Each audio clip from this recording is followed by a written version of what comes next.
Hey, saya Suar, ketemu lagi di channel saya. Tadinya saya sempat sanksi dengan HP ini. HP dengan harga 2 juta kurang 1000 ini apa bakalan enak dipakai harian gitu. Tapi kurang lebih selama 1 bulan saya pakai handphone ini, keraguan saya itu mulai kejawab. Kita bahas dari sisi desain dulu. Desain Redmi 9 ini tuh mirip dengan seri Redmi Note 8 Pro ya, dimana desain kamera dan fingerprint scanner dijadikan satu frame oval kayak gini, terus lensa depth sensor dan lampu flash taruh di samping. Buat saya ini sih penempatan yang bagus ya, buat mengisi kekosongan di bagian kamera. Terus di sebelah kamera itu ada lingkaran polos yang bikin menarik desainnya. Desain back covernya ada motif sirkular yang bikin handling saat megang HP ini tuh kerasa nyaman, gak licin gitu lah. Tombol-tombol yang ada juga kelihatan solid, build quality juga oke. Tapi untuk bagian depan Redmi 9 ini tuh masih menggunakan kamera dengan model water drop atau poni. Dimana tahun ini tuh kebanyakan HP udah pada ninggalin model yang kayak gini ya, dan beralih ke model punch hole. Jadi berasa ketinggalan aja sih modelnya kayak gini. Oh ya, selain warna ocean green kayak gini, ada juga dua warna lain, yaitu ada carbon grey dan sunset purple. Oh iya, bicara soal dimensi, Redmi 9 ini tuh punya berat yang terbilang cukup enteng ya, yaitu cuman 198 gram. Sementara untuk tebal dia punya tebal 9,1 mm dan lebar 77 mm. Dimensinya ini sih pas di ukuran tangan saya, nggak terlalu gede lah.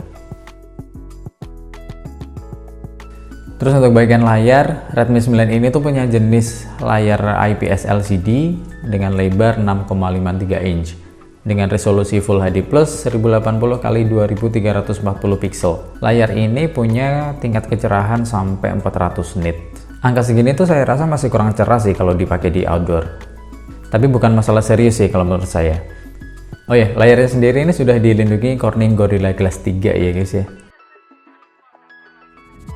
Oke, bicara soal hardware, SoC yang ditanam di HP ini tuh berasa kayak bukan SoC yang buat HP entry level sih sebenarnya. SoC-nya sendiri dia masih baru, yaitu MediaTek Helio G80 dengan fabrikasi 12 nanometer, dipadukan dengan GPU Mali G52.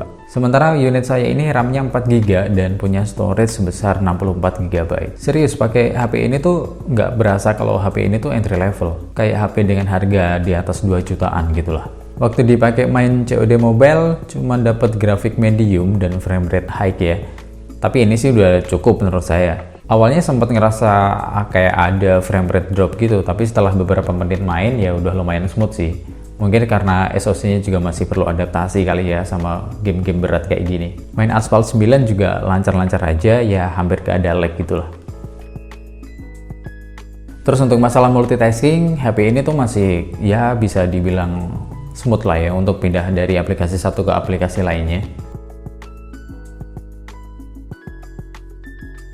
Ngomong soal audio, HP ini tuh bukan jagoannya. Speakernya tuh mono dan udah cukup enak sih buat didengerin gitu.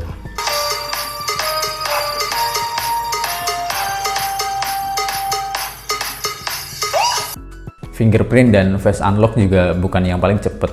Tapi HP di level ini tuh udah cukup bagus lah. Baterainya nih guys, 5020 mAh. Kapasitas gini dipakai seharian mah udah lebih dari cukup ya.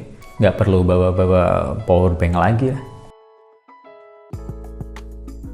Soal kamera, HP entry level dikasih quad kamera. Lensa utamanya 13 megapiksel, terus untuk lensa ultrawide 8 megapiksel, lensa makro 5 megapiksel dan depth sensor 2 megapiksel. Resolusi videonya cuma bisa Full HD 1080p dengan 30 fps. Sementara untuk kamera depan 8 megapiksel dan punya resolusi video Full HD juga 1080p 30 fps. Baik, untuk hasil foto dan videonya sih udah cukup lah ya untuk kelas HP 2 juta kurang 1000 ini. Gambar yang dihasilkan cukup detail, tapi dengan catatan harus stabil juga waktu ambil foto. Karena dari beberapa sampel foto yang saya ambil, saya ngerasa kayak shutternya tuh kayak lambat gitu. Jadi hasil fotonya tuh kadang-kadang suka blur. Dari segi warna, white balance, dynamic range, udah cukup oke lah.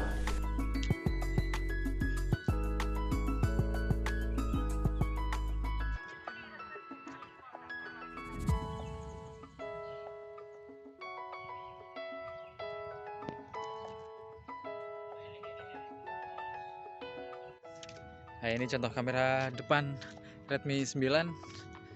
Ini mataharinya ada di belakang, muka saya masih kelihatan ya. Malah nggak kelihatan sekarang. Oke, kalau kayak gini, nah dia baru kelihatan. Oke, kesimpulan tentang handphone ini sih, saya bisa rekomendasiin ini ya, buat kalian yang baru nyari HP dengan budget sekitar 2 jutaan gitu.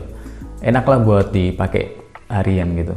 Oke, segini aja yang bisa saya sharingkan tentang Redmi 9 ini. Nah, kalau misalnya teman-teman ada yang berminat pengen beli handphone ini, nah saya taruh linknya di deskripsi ya. Silahkan beli di situ. Mohon dibantu like, share, dan komen. Mohon juga dibantu subscribe channel saya ini. Mohon maaf kalau masih ada kesalahan di video saya ini. Terima kasih sudah menonton dari awal sampai akhir. Sampai ketemu di video selanjutnya. Saya Azwar pamit. Bye-bye.